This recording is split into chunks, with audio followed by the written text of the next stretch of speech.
Remercier l'ANPS d'avoir bien voulu nous accueillir aujourd'hui, la Fédération sénégalaise de football, pour parler du plan de programme de préparation pour la prochaine Coupe du Monde Russie 2018 à laquelle notre pays, le Sénégal, va participer.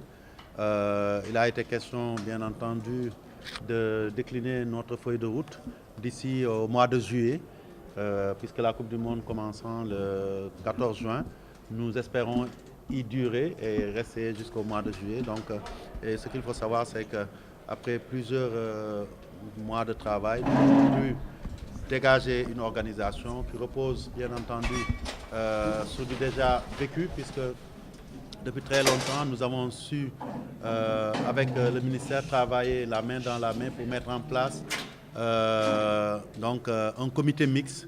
Et ce même comité mixte qui nous a permis de nous qualifier va être en place pour travailler à nous mener en termes d'organisation vers la prochaine Coupe du Monde.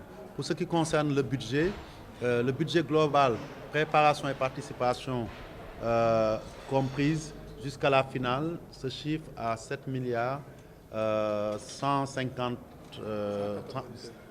7 milliards 182 millions de francs approximativement.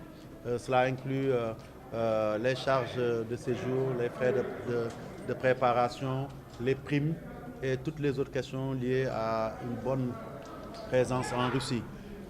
Il faut savoir aussi que toujours dans ce cadre de la préparation, nous avons pu ficeler un certain nombre de matchs. D'abord pour le mois de mars, nous avons pu ficeler avec l'aide de nos agents un match au Maroc le 23 contre la Bosnie, plutôt contre l'Ouzbékistan. Et un autre match le 27, ce sera certainement en France, contre la Bosnie-Herzégovine. Ces deux équipes ont marqué leur accord et contractuellement tout a été fait. Les démarches sont menées par les agents pour finaliser les aspects administratifs et d'autorisation auprès des fédérations hôtes, mais aussi auprès de la FIFA et de la CAF. Étant entendu que pas plus tard que ce matin, mon homologue président de la Fédération royale marocaine de football m'a confirmé qu'ils sont heureux de nous accueillir pour le premier match. Au mois de mai, nous aurons la chance de jouer contre deux équipes. D'abord le Luxembourg, le 31 mai. Ce sera au Luxembourg, qui sera à côté de notre lieu de préparation en France, notre camp de préparation qui se trouvera à Vittel, dans le nord de la France. Et de là, nous irons jouer le 31 mai et nous reviendrons à cette base de préparation avant d'aller à partir du 5 à Zagreb, en Croatie, pour un match très très important contre la Croatie, qui est l'une des meilleures équipes européennes du moment. Et pour terminer, nous avons réservé la date du 12 juin pour nous donner le temps de pouvoir jouer un adversaire selon les besoins de l'entraîneur, qui sera soit de style sud-américain ou bien de style asiatique, en essayant de tenir compte de nos adversaires dans notre groupe. Globalement aussi, nous avons parlé des questions liées à la mobilisation, notamment les aspects liés au ticketing. Ce sera un aspect très très sensible pour ceux qui veulent la communauté du football. Quand je dis communauté, c'est les dirigeants, c'est les acteurs du football, c'est la presse, c'est les autorités sénégalaises. Pour eux, la fédération a pris le soin de faire une pré-réservation et de payer pour 200 billets par match. Et bien entendu, il y aura de la place aussi pour les supporters. Mais la particularité de cette Coupe du Monde, c'est qu'aucun match ne peut être vu par un supporter, même muni d'un ticket d'entrée, s'il n'a pas ce que nous appelons le Fan ID, c'est-à-dire la carte d'identité du supporter, du fan. Donc c'est une exigence de sécurité, mais c'est une exigence aussi sportive. Sans ce parchemin, on ne peut pas rentrer au stade.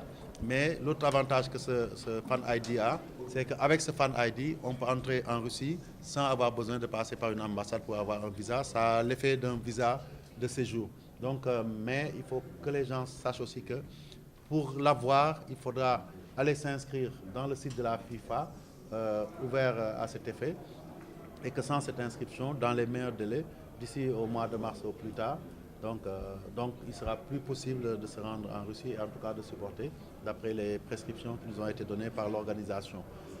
Les autres aspects à voir, ça touche à l'aspect médical, ça touche aussi à l'aspect de la mobilisation. Nous avons, avec le ministère, commencé à travailler sur les représentants des clubs de supporters attitrés que nous connaissons. C'est le 12e Gaïndé, c'est Alain Casa. Ils nous ont toujours accompagnés. Il n'y a pas de raison qu'on déroge à cela. Et nous invitons tous les supporters d'ici comme de la diaspora de se mettre derrière le 12e Gaïndé pour qu'on puisse mobiliser le maximum de Sénégalais. Il faut savoir aussi que les Sénégalais qui n'ont pas pu bénéficier jusqu'à présent de tickets peuvent en acquérir dans le site de la FIFA, donc, qui est dédié, et ils pourront acheter ces tickets pour tous les matchs jusqu'à la finale. Donc globalement, c'est ces informations que sur la préparation, est-ce que les Lions seront au Sénégal?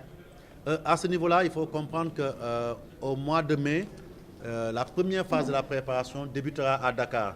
Nous serons là à partir du 20 mai à Saly.